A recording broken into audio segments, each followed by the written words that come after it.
school, you shouldn't have economy open, but you absolutely should be out protesting regardless of COVID. And that's when you knew this was all a total fraud. They were using political ideology, and they were trying to control your behavior. They wanted to lock the kids out of school, not because it was too dangerous to have the kids in school, because they didn't want to have kids in school. And so we showed, and we really blew up that entire narrative in the state of Florida by standing against it. Obviously, when you saw the rioting going on in Minneapolis, I didn't just sit there and do nothing. I called out our National Guard. We were not going to let Florida cities burn down, and that did not happen here, and it will never happen here.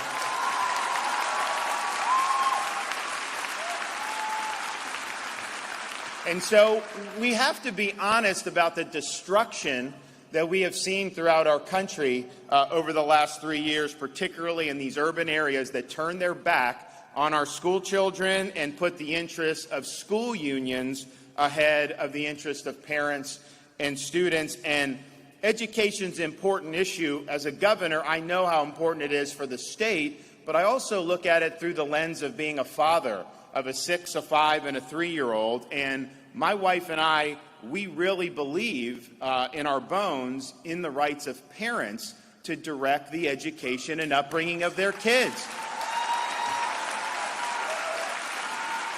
We were one of the first states in the country to sign into law a Parental Bill of Rights.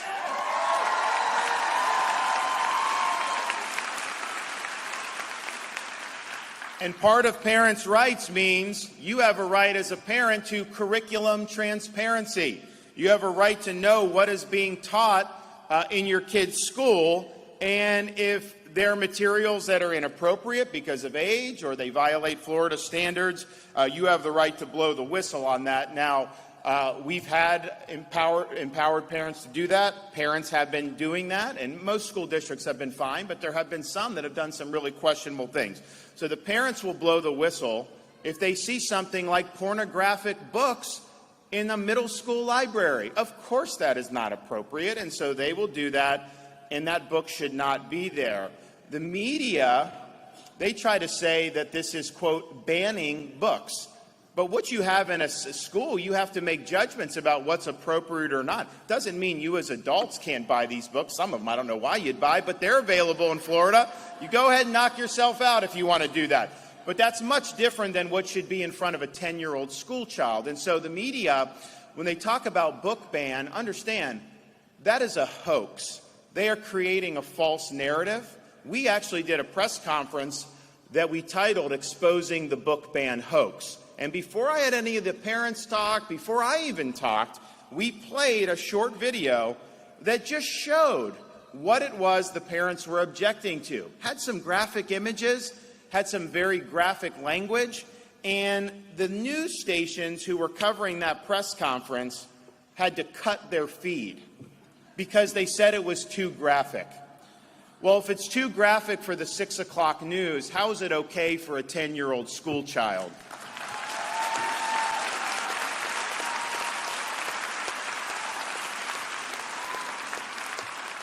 And the latest thing they're trying to do is down in Miami-Dade, you have legacy media outlets creating this poem hoax. And so what this is some book of poems. I never heard of it. I had nothing to do with any of this, but it was a book of poems that was in an elementary school library, and the school or the school district determined that was more appropriate to be in the middle school library. So they moved it from the elementary school library to the middle school library. Legacy media outlets are saying that Miami-Dade is banning books. Literally just moving it from one part of the school to the next is now considered a book ban. So you know when they're doing that, and even the school district had to come out and say that's ridiculous. You know, we made the decision. We think it's better to be in middle school.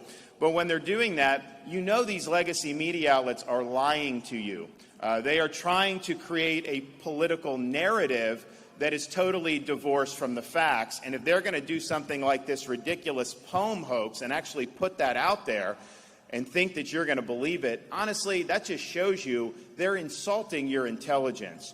In our country, a republic requires citizens to be engaged. And if you are a citizen who's accepting legacy media outlets uncritically, their narratives uncritically, without using your own independent judgment, you are failing at your duty of being a conscientious citizen. Do not buy what they're trying to feed you. But I think to myself, why would it even be an issue that we would even be talking about having something in front of an 11-year-old where you have very explicit pornographic images in school? That would have never happened when I was growing up or any of you were growing up. And so you have it, and then we want parents to be armed with the ability to make sure their kids in a safe environment, and yet you have narrative and you have the left trying to jam this in. Make no mistake, they don't want the parents involved in education. They don't want the parents involved in education because they view you as an impediment to their ideological agenda. They view you as an impediment to their ability to indoctrinate kids with their beliefs and their agendas. I'm sorry, I choose our beliefs as parents over the beliefs of the ideological left.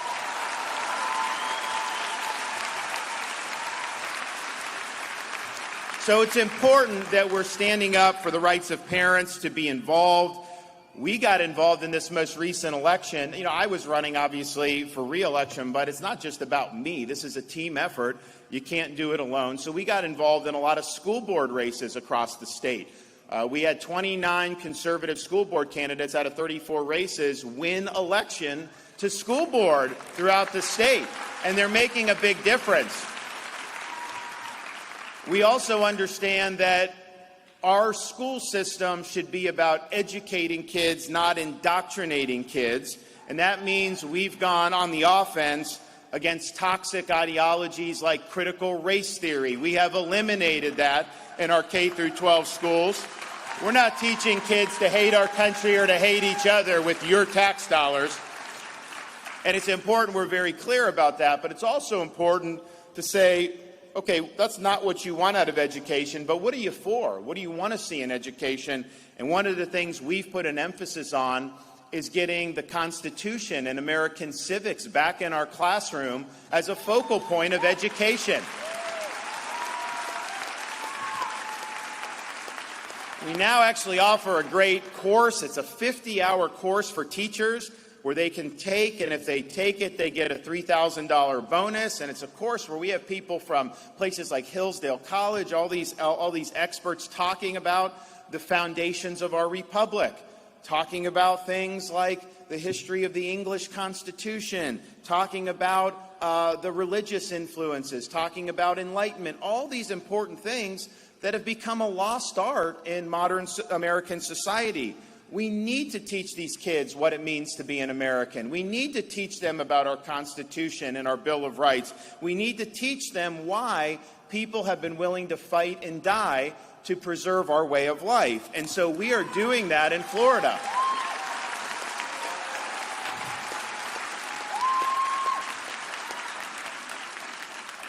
Part of the way we show the importance of being an American is contrasting that with other systems. And so we're the only state in this country that sets aside one day every year to teach our students about the evils of communist regimes throughout history. We're teaching the truth about Marxism and Leninism.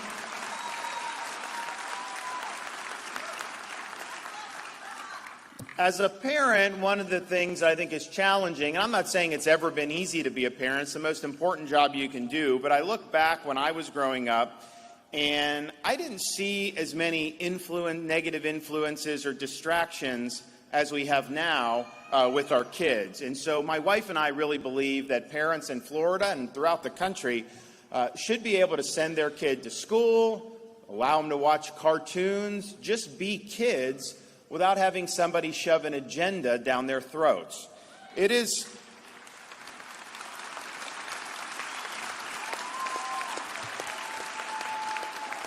wrong for a teacher to tell a second grader that they may have been born in the wrong body or that their gender is a choice.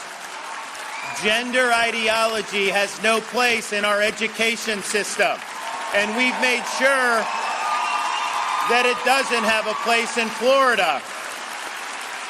And we have put the kibosh on the use of pronouns. You cannot force a kid to choose pronouns in the state of Florida.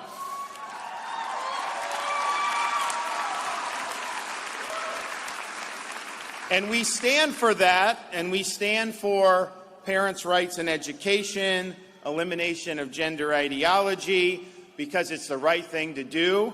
And if that means we have to stand up to a major company like Disney, well, here I stand. I'm not backing down. We run the state of Florida. They do not run the state of Florida. It is wrong to sexualize children. It's wrong to put it in your programming. And it's wrong to try to force that in our schools. And that we will never back down.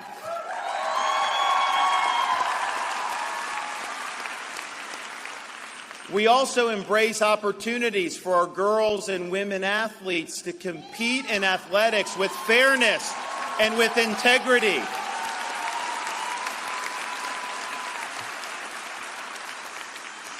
It is wrong to have somebody swim on the men's team for 3 years, then switch to the women's team, and they say you win the national women's championship. That is wrong. That's not only taking away opportunities from other women athletes, it's also asking us to be complicit in a fraud, because that is not true that you are the women's champion after swimming 3 years on the men's team. So we've got to be grounded in truth.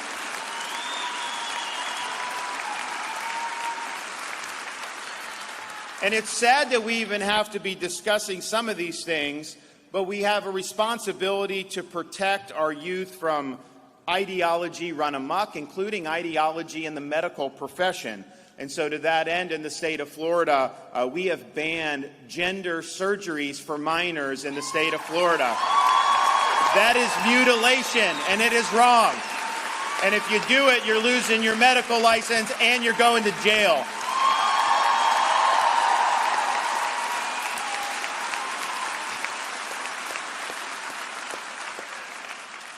Nobody has done more to embrace parental choice in education more than the state of Florida.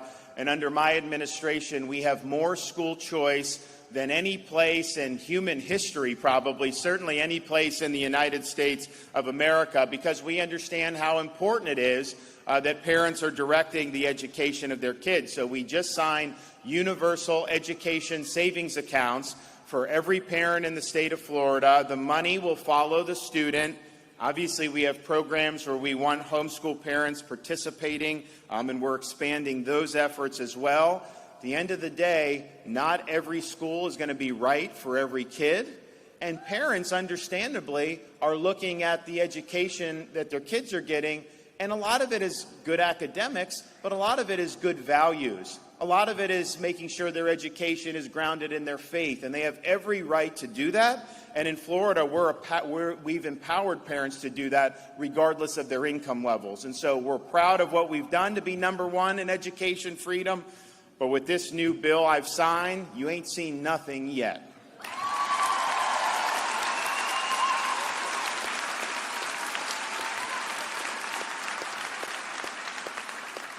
Now, we're also leaning in on having solid, dependable higher education.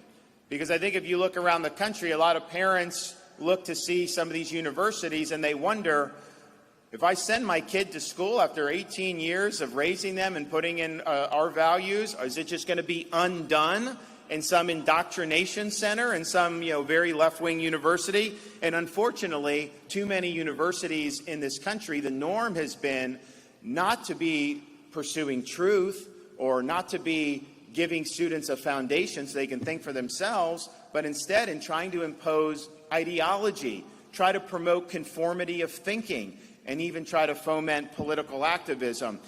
This higher education system in Florida is paid for by your tax dollars. They don't have a right to just do whatever they want. They need to be focused on the mission that the people of Florida want for our higher education system. And so we've made very clear that's exactly what we're going to do here in Florida. Now, I also point out, as proud as I am of having affordable colleges and universities, A 4-year brick and ivy education is not the only way you can be successful in this world, and indeed, it's not the best way for many people.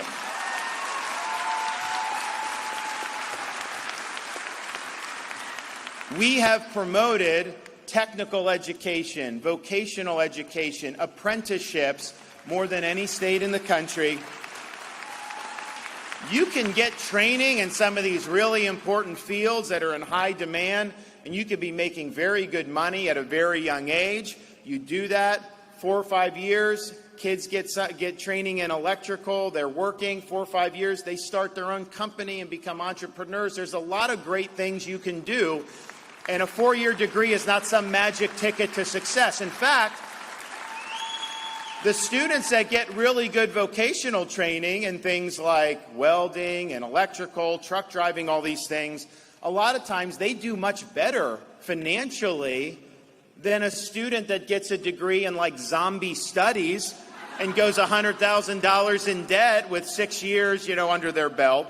So we're very mindful of that, and we have a very clear message that doing a vocational track, you're not any less than somebody that goes to a college. It's all honorable stuff. In some respects, they're better pathways. And so that's our view on that, and we're going to continue to do it. At the same time, we have universities, and we want them to focus on the core mission that universities are supposed to fulfill.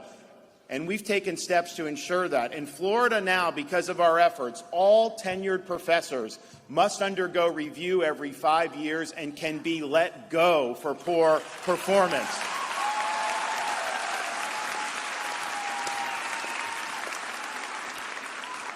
We've also used our appointment ability to ensure that the institutions in Florida are going in a direction that reflects the values of this state. We have a small liberal arts college in Sarasota called New College. And I didn't know much about it. Not a lot of people in Florida knew much about it, but it was almost like a commune. It was left of the left, all about ideology, critical race theory, gender theory, all this other stuff. It was supposed to be, under Florida statutes, the top honors college in Florida, but it wasn't fulfilling that function. The enrollment was low. Test scores had declined, and so we made the decision to say, okay, if this is, and it's in beautiful part of Sarasota, right on the water. I mean, it's a great place, location-wise. So we made the decision, okay, I'm going to put people on the board there that are going to right the ship. So I appointed 7 conservative members to the Board of Trustees. They came in, they relieved the president of her duties, they put in a conservative president. They eliminated DEI and CRT at the university. And they reformulated the mission statement to say that New College would be the top publicly funded classical liberal arts college in America, similar to like Hillsdale College and some of these other places. So we're putting money into it. We're all in on this mission. But what you're finding is you've got professors around the country who want to come down and work at New College because they understand how oppressive intellectually the environment is in many of these universities. If you go any way outside of the political correctness or whatever the agenda is, it's like walking on eggshells. You can lose your job by just saying the wrong thing. So people are excited. You're going to see a lot of good news out of that. But at the end of the day, these are our institutions as Floridians, and we have every right to ensure that they're fulfilling missions that we think are in the best interests of the state. And that's why I just signed legislation recently eliminating DEI from all of our public universities. They say it's diversity, equity, and inclusion, but in reality, it's used as a veneer to impose ideological conformity on the university. We think DEI better stands for, the way it's practiced, discrimination, exclusion, and indoctrination, and that has no part in our public university system. And we're the first state to put the nix on it, and I guarantee you other states are going to follow suit. So what we're doing, I think, is taking education into our own hands as Floridians. And you're doing it as parents in the homeschool movement. We're doing it in Tallahassee as governor in our legislature to say education is just something we've got to get right. You cannot have a society in which the education just totally collapses into a lot of these side issues. And I'll tell you, just growing up in Florida, I always took for granted that we lived in a free country. I never thought that there would honestly be a threat to freedom here. But the last 4 or 5 years, if you've lived through that, what people were doing during COVID, what people have been doing with the bureaucracy and the weaponization of agencies like the FBI, who would have thought the FBI would ever go after parents going to school board meetings? And yet that is happening and has happened. And so it's really impressed upon me just how fragile freedom really is. Our founding fathers understood this. When they met in Philadelphia to frame the Constitution in 1787, they brought with them an intense study of the history of every republic that had ever been tried in the history of mankind, because they wanted to try to derive lessons from history and apply those lessons to the experiment that they were launching here in America. And their study showed them that there was really only one thing that all of these experiments, Republican forms of government, had in common throughout history, and it was this: every single one of them had failed. And so they believed, and they were right, that it really falls to the United States of America to determine, could people really govern themselves? Can we have a society based on the idea that our rights come from God, not from the government?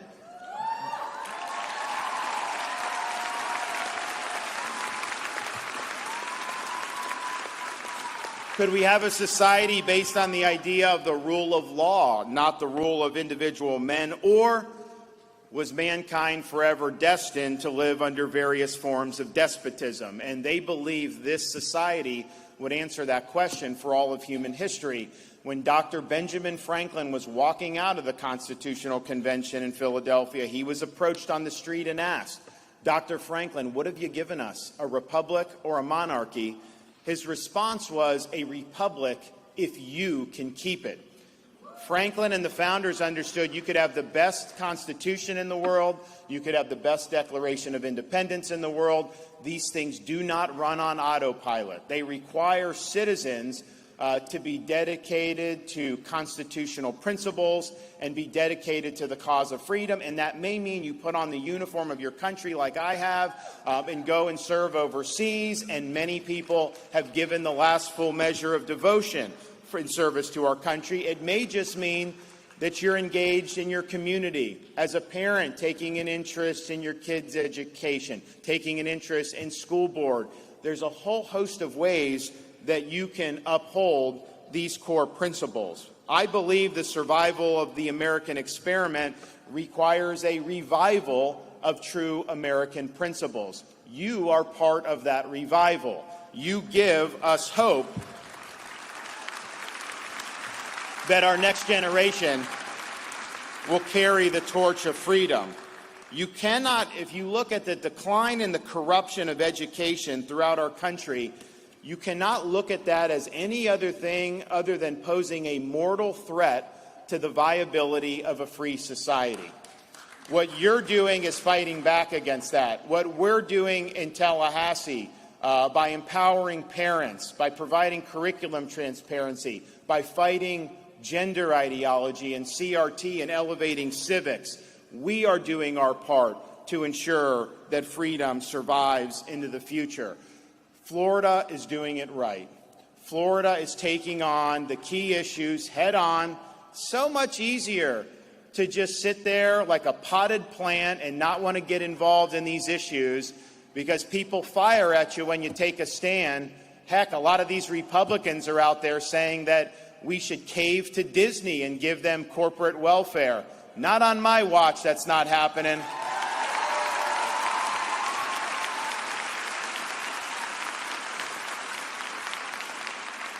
So we're doing it right, and I think you're doing your part as parents and as educators to preserve what the founding father of our country, George Washington, called the sacred fire of liberty.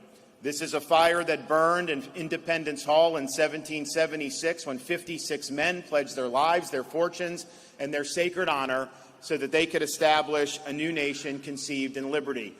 It's the fire that burned at a cemetery in Gettysburg, Pennsylvania, when the nation's first Republican president pledged this nation to a new birth of freedom. It's a fire that burned in the bosoms of merry band of brothers who stormed the beaches of France, defeated Nazi Germany, and saved freedom throughout the world. It's a fire that burned at the foot of the Berlin Wall in the late 1980s when a very resolute president stood in front of that wall and said, "Mr. Gorbachev, tear down this wall," and brought communism to an end.